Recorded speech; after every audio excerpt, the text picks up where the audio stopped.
In the age we live in, words have become cheap. They're spoken quickly, typed even faster, and forgotten just as soon. Social media, instant messaging, and the constant demand for interaction have created an environment where people speak without thought, promise without intent, and respond without feeling. But in the midst of this noise, there still exists something rare and powerful. A man whose words reflect the internal harmony of his being. When a man deeply loves, his words are no longer random or reactionary. They are shaped by awareness. They become extensions of his inner reality, not decorations for the outside world. He no longer speaks to manipulate, impress, or dominate. He speaks to connect, and the quality of his speech changes. Not just in content, but in rhythm, energy, and silence. This internal alignment is not easy to attain. It requires a certain depth, a maturity that does not come with age but with introspection. A man who speaks from this place has sat with himself. He has faced the discomfort of silence, the weight of his emotions, and the chaos of his thoughts. He has learned that speaking is not just about external communication, but internal revelation. The words he chooses are filtered through awareness, compassion, and emotional integrity. When a man is aligned within himself, you can feel it in the way he speaks even a single sentence. There's a sense of presence. He is not trying to fill space or force understanding. He speaks as one who knows that the vibration behind the word is more powerful than the word itself. His tone becomes calm, deliberate, unhurried. He has nothing to prove, and so his language reflects that. It is clean, uncluttered, and truthful. This kind of speech doesn't try to overpower. It does not seek to dominate a conversation or assert superiority. It simply is. There's a quiet strength in it, a peaceful confidence. When such a man says, "I care about you," it's not just a sentence, it's an energetic transmission. You don't just hear it, you feel it. That's because his words are backed by emotional alignment. He doesn't say things to sound a certain way. He says them because they are true for him in that moment. This alignment comes from congruence, when what he says is in harmony with what he feels and what he does. There is no disconnection, no contradiction. If he says he will call, he calls. If he says he is there for you, he shows up emotionally, mentally, physically. His actions echo his words because both arise from the same internal source. Self-awareness and integrity. He has learned that silence is not something to escape but something to understand. And because he has developed comfort in silence, his words are no longer weapons or shields. They are bridges. They are offerings. They are signals of intention, not tools of persuasion. He does not speak to impress, but to express. Often, when people speak, you can sense a split. They say something, but their body, their energy, or their eyes say something else. This is misalignment. It comes from fear, insecurity, or lack of awareness. A man who speaks with internal alignment has no such split. His voice, his posture, his energy, they're all telling the same truth. And that truth is felt more than heard. To reach this level of congruency, a man must go through a process of internal refinement. He must unlearn the performative habits of speech, the need to be right, to be praised, to be admired.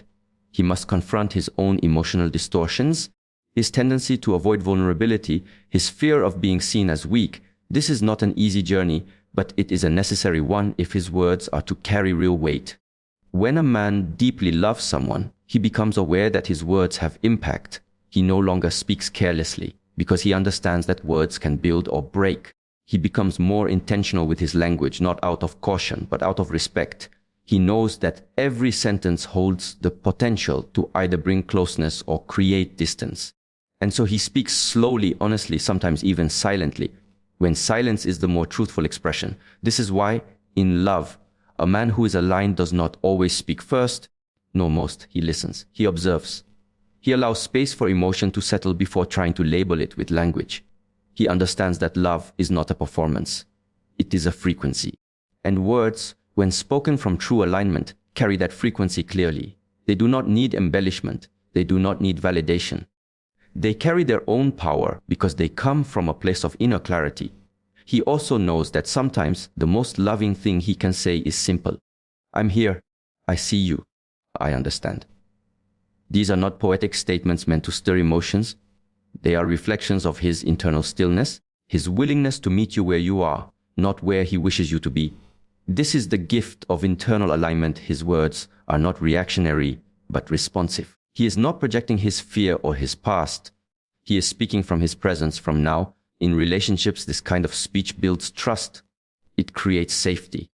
Because when a man's words consistently match his energy and his actions, you stop doubting him. You stop reading between the lines. You stop bracing for contradictions. There is a deep sense of relaxation, not because the relationship is perfect, but because the communication is honest. And the more he grows in awareness, the more refined his speech becomes. He starts to edit less and feel more. He stops using language to protect himself and starts using it to reveal himself. He becomes vulnerable, not because it's trendy, but because it is true. And in doing so, his words become mirrors, not only reflecting who he is, but inviting you to reflect on who you are too. Over days, weeks, and months, the truth beneath the presentation begins to surface. What once felt like effort can become routine. What once felt exciting can feel exposed. And here, the performance either fades or it evolves. For the man who loves deeply, this evolution is not a collapse, it is a refinement. He begins to shift from the need to perform toward the discipline of consistency. Consistency is not exciting in the way performance is. It does not glitter. It does not charm. It does not rush to be noticed. In fact, it often goes unseen by those who crave dramatic displays of affection. But it is within consistency that true depth is born. A deeply loving man does not rely on the highs of performance to maintain connection. Instead, he builds it slowly with rhythm, routine, and reliability. The strength of his love does not lie in grand declarations, but in the quiet repetition of showing up again and again, especially when it's inconvenient, especially when it's hard. Where performance asks, how do I appear? Consistency asks, how do I remain? This kind of man understands that effort without endurance is empty. Anyone can show up once with flowers. Anyone can write a message that sounds poetic or speak words that sound wise. But can he be present during your silence? Can he hold space when there's nothing to fix, nothing to solve, only emotions to feel? Can he show care when it's not convenient? Can he respond with patience even when he's tired, frustrated, or unsure? Performance by its very nature requires an audience. But consistency does not seek to be witnessed. It does not rely on praise. It does not ask to be applauded. It is rooted in discipline. The discipline to remain present, to keep promises, to practice kindness, not just when it's rewarded, but especially when it's not. A man who has grown beyond performance knows that true love is found not in occasional intensity, but in sustained presence. He understands that trust is not built in moments of brilliance, but in the steadiness of behavior over time. He doesn't try to win your heart with intensity, he earns it through integrity.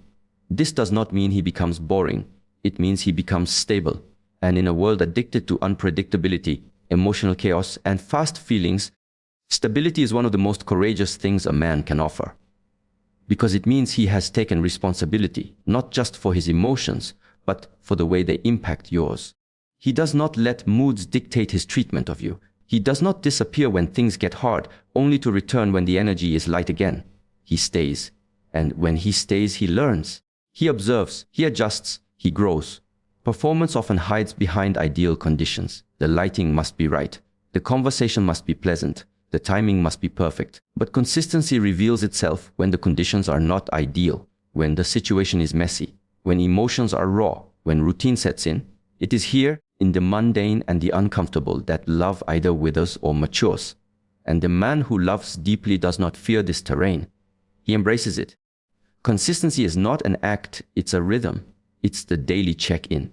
It's the thoughtful message that doesn't try to impress, but simply says, I'm here. It's the effort to understand, even when there's a misunderstanding. It's the remembering of the small things. The tone in your voice. The way you carry your stress. The moments you need space without saying it. These are not gestures of performance. They are marks of attentiveness. The kind that can only come from being present over and over again. When a man performs, he is focused on how he is perceived. When he is consistent, he is focused on how he contributes. This shift from impression to intention is what defines emotional maturity. He no longer needs to be the hero of the story. He is content being the one who shows up quietly, steadily, without need for recognition. He also understands that consistency requires effort, not perfection. He will make mistakes. He will fall short. But the difference is, he will take accountability. He will not retreat into silence or excuses. He will repair what is broken instead of abandoning what is difficult. And this willingness to return again and again is what deepens the roots of love. Consistency builds safety. It builds the kind of space where walls can come down and masks can be removed, because when someone shows up consistently, they send a message: you are safe to be real with me. You are safe to feel. You are safe to not always be okay. You are safe to trust. This type of reliability does not ask for constant gratitude. It does not demand recognition. It is not fueled by ego. It is fueled by devotion, the quiet kind that does not always speak but always acts. And when words are spoken, they are not for show. They are reflections of a pattern already being lived. Such a man does not just love with words. He loves with his habits. He does not just promise commitment. He proves it through repetition. He does not chase moments. He builds continuity. And in doing so, he creates something that performance never can. A foundation. One that can be leaned on. One that can be trusted. One that can hold the weight of two lives, not just when things are easy, but when they are real. There comes a moment in a man's journey when love ceases to be something he only feels and becomes something he is willing to protect.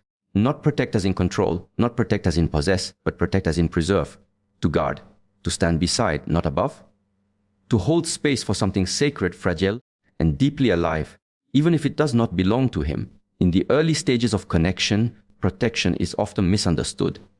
It is seen as physical strength or financial provision or the ability to remove obstacles from someone's path. But when a man truly loves from the depth of his being, protection takes on a more refined internal and unwavering form. It becomes a promise, not spoken once, but lived daily, not written in words, but etched into action. It is a way of being, not a task to perform. A deeply loving man does not seek to dominate the world around his partner. He does not try to cage her with rules, nor silence her with authority. That is not protection. That is fear wearing the mask of control. True protection is not about reducing the world to make it safer. It is about rising in strength so that whatever life brings, he can stand as a grounded presence through it. He protects her peace, not by erasing every difficulty, but by not becoming one himself. His words do not destabilize her. His moods do not cast a shadow over her joy. He does not shift the energy of the room to match his emotional storms. He takes responsibility for his reactions. He learns to regulate himself, not to avoid conflict, but to avoid causing harm. In this way, protection becomes emotional maturity. He understands that his strength lies not in how loud he can be, but in how gently he can hold space. This kind of man knows that his presence can be a refuge, not because he offers solutions to every problem, but because his energy says, "You are safe here. You are not alone. I won't turn away." It is the stillness in his body language, the steadiness in his eyes, the calm in his voice. It is the invisible net of care that wraps around every interaction, not suffocating, but supportive, not overwhelming, but grounding. He does not wait for moments of crisis to show this. His promise is not reactive. It is embedded in his daily behavior. It is in the way he checks in, the way he listens without rushing to reply, the way he holds her words as if they matter, because they do. It's in the way he pays attention to what she doesn't say, not to interrogate, but to understand. Because to protect someone is to know them well enough to sense what they're too tired or too proud to speak aloud. This kind of protection is not a heavy burden. It is an offering, a gift, a form of love that says, even if you forget your worth for a moment, I won't. Even if the world misunderstands you, I won't turn my face. His protection is not conditional. It does not vanish during arguments. It does not depend on how she behaves or how much she gives. It comes from his decision. One made with awareness, one kept with discipline, to be a shield, not a sword. Protection also shows in what he refuses to allow. He does not let his ego make her feel small. He does not weaponize her vulnerability. He does not turn moments of honesty into ammunition.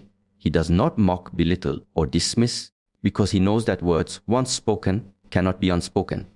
And if he is the one who brings harm, then his presence becomes unsafe, and the promise is broken before it ever reaches its fullness. A man like this does not have to announce his intentions. He does not declare, "I will protect you," because his energy already speaks it. She can feel it in the way he watches her move through the world, not with possessiveness, but with reverence. She can sense it in how he talks about her when she's not in the room, in how he defends her when she's too tired to defend herself, in how he carries her name with care, even when the relationship is tested, even when emotions run high. And he does not only protect her from the world, he protects her from himself, from his anger, from his impatience, from his pride. He practices restraint. He cultivates awareness. He holds himself accountable not because he is afraid to lose her, but because he does not want to harm what he values. That's the difference between love and performance. One performs to be chosen. The other disciplines itself because it has chosen. This man knows that protecting someone is not about shielding them from every experience. Sometimes she will fall. Sometimes she will cry. Sometimes life will place burdens on her shoulders that he cannot lift. And in those moments, protection means something else. It means not walking away. It means not making it worse. It means not turning pain into distance. It means simply being there, unwavering, steady, and open. He also protects what is sacred between them. The trust, the intimacy, the silence, the laughter, the long pauses in conversation that don't need to be filled, the space where she feels free to be fully herself. He does not invade this space. He honors it. He nurtures it. He respects the boundaries that keep it healthy, because he knows that love is not something to consume, but something to preserve. This promise is not grand. It is quiet, invisible often. It is built in the shadows, not on stages, in private moments, not in public gestures. But it is this promise, this silent vow to guard what is fragile, to be gentle with what is soft, to be constant even in discomfort, that transforms a connection from temporary affection into lasting devotion. There is a point in a man's evolution where strength is no longer measured by how much he can carry, how long he can endure, or how silent he can remain. True strength begins to reveal itself in a different form, in the willingness to be seen without armor, to speak without certainty, and to feel without fear. It is here, in this quiet territory of surrender, that vulnerability begins to emerge. And when love is real, when connection is rooted and not merely performed, this vulnerability arrives without shame. For many men, vulnerability has been conditioned out of them. From childhood, the messaging is clear: do not cry, do not break, do not tremble. Toughness is praised, silence is respected, and emotion is treated like a weakness to be suppressed. Vulnerability then becomes something dangerous, something that exposes, humiliates, and invites judgment, so it is buried, hidden under logic, hidden behind distractions, hidden behind the mask of indifference. But it does not die. It waits. And when a man falls into a space of love that is safe enough, still enough, real enough, that buried vulnerability begins to surface. At first, not loudly. It's subtle. A crack in the voice, a moment of hesitation, a confession made softly, almost like a whisper. A sentence that begins with, "I don't know how to say this, but..." These are the openings. These are not signs of weakness. These are signs that something within him has begun to trust the space in front of him. Vulnerability is not the same as emotional instability. It is not the uncontrolled spilling of feelings. It is not a plea for rescue or validation. Vulnerability is deliberate honesty. It is the courageous act of revealing an internal state even when that state is unfinished, uncertain, or uncomfortable. And when a man loves deeply, he no longer feels the need to be perfect in front of you. He no longer needs to perform wisdom nor pretend composure. He begins to offer the truth of who he is, not just the curated version, but the complete one. This shift is not immediate. It takes time. Trust must be earned, not demanded. He must observe that he can speak without being judged, break down without being rejected, and feel deeply without being perceived as broken. Each time this happens, vulnerability grows stronger. Each time he is met with acceptance rather than criticism, his nervous system begins to rewire what it means to be safe in love. This kind of man understands that vulnerability is not what makes him weak. What weakens him is the act of pretending, the exhaustion of hiding, the emotional labor of maintaining a mask that never truly fits. He begins to realize that his power does not lie in being unreadable. It lies in being real. And to be real, he must allow all parts of himself to be known. Not just the parts that are admirable, but the ones that are raw, uncertain, and still healing. He does not share just to share. He does not open up to create emotional dependency. He opens up to create clarity, to show where he stands within himself, to let you in, not to fix him, but to witness him. There is no shame in his words, even if they tremble. There is no shame in his tears, even if they fall rarely. He begins to speak of past wounds, not to dwell on them, but to acknowledge how they shaped him. He speaks of his fears, not to be coddled, but to be understood. He shares his doubts, not to be rescued, but because truth is better than illusion. A man who has reached this level of self-awareness does not confuse vulnerability with dependency. He does not expect you to carry what he feels. He simply invites you to know it. And in that invitation, you see a different kind of strength, one that is not rigid but resilient, one that bends without breaking, one that can admit, I'm scared, I'm confused, I'm hurting, without feeling smaller for it. This emergence of vulnerability also shifts the dynamic of love. It invites depth. It removes the pedestal. It breaks down illusions of perfection, and in their place it creates intimacy. Not just physical closeness, but emotional transparency. The kind of intimacy where both people are allowed to be in progress, where both are permitted to feel, to falter, and to express without fear of being misunderstood. This man does not weaponize his vulnerability. He does not use it to gain sympathy or manipulate emotion. He takes full responsibility for what he feels, but he no longer sees the need to suffer silently.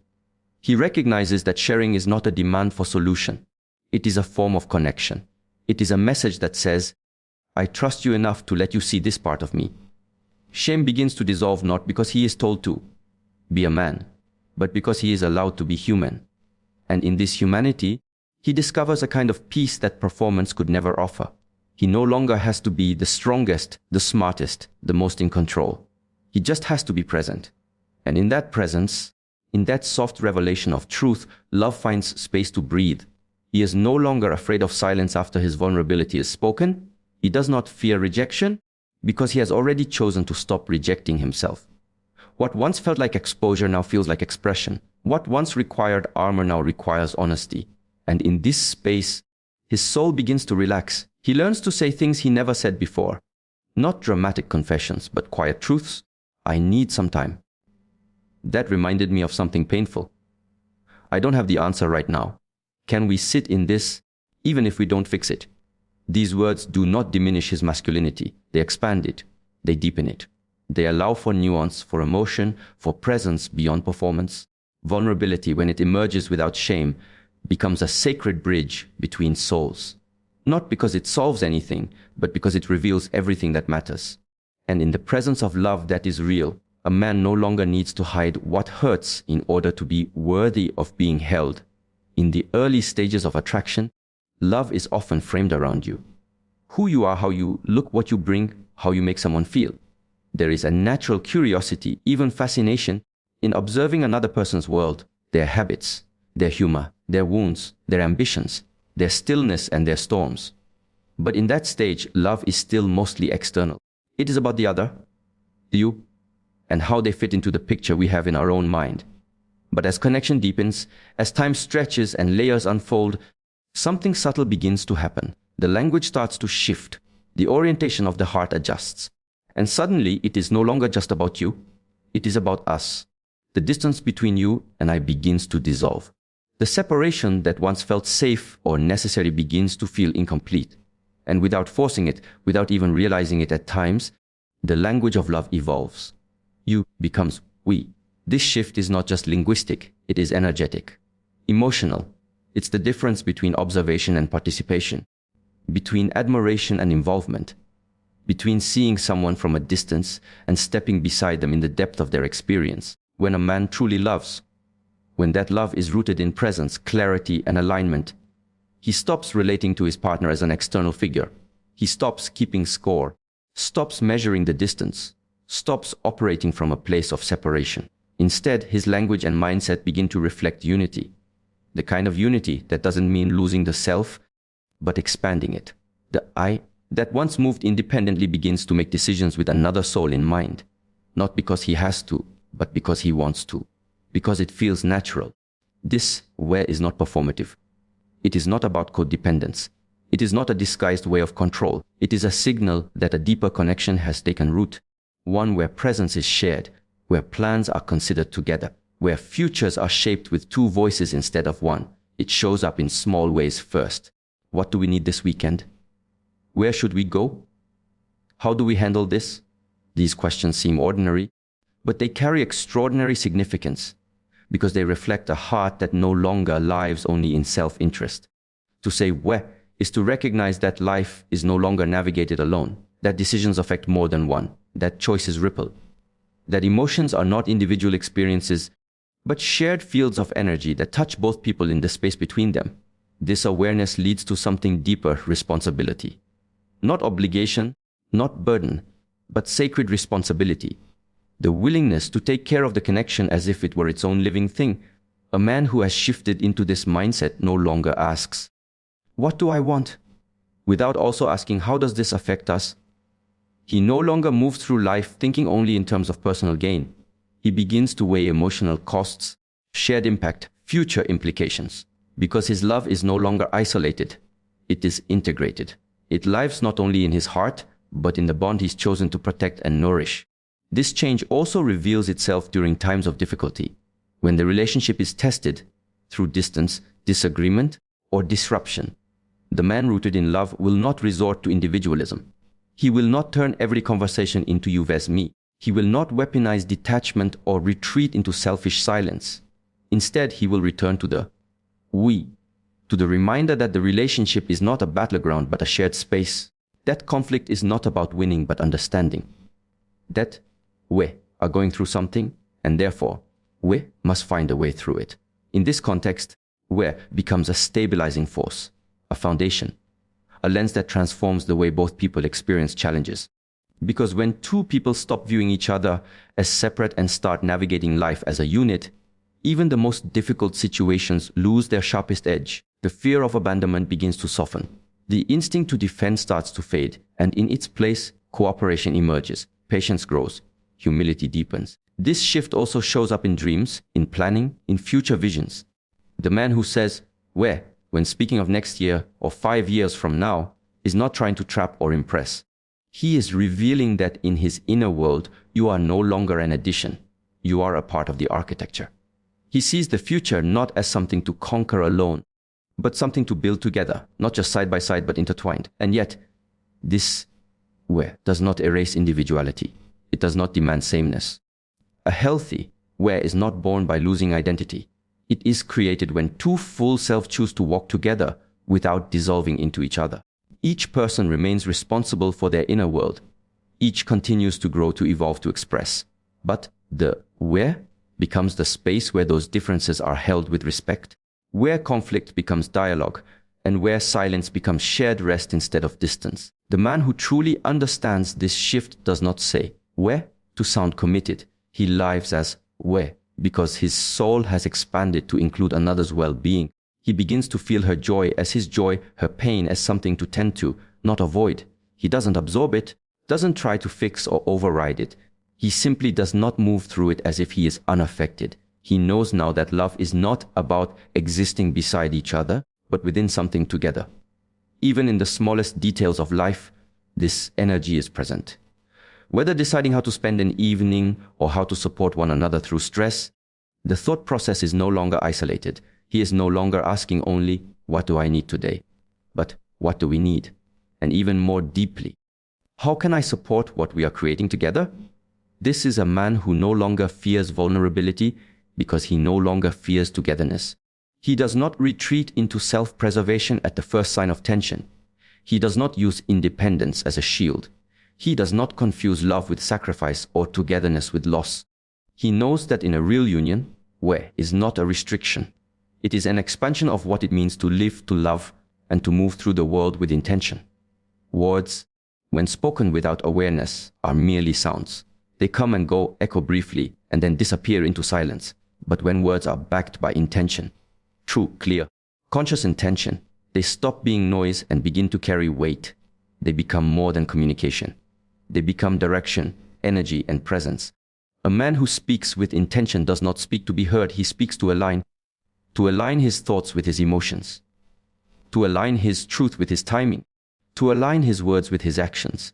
In today's world, words are often used casually, sometimes carelessly. Promises are made quickly.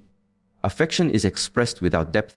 Apologies are thrown like bandages over wounds not yet acknowledged. But a man who has cultivated awareness knows better.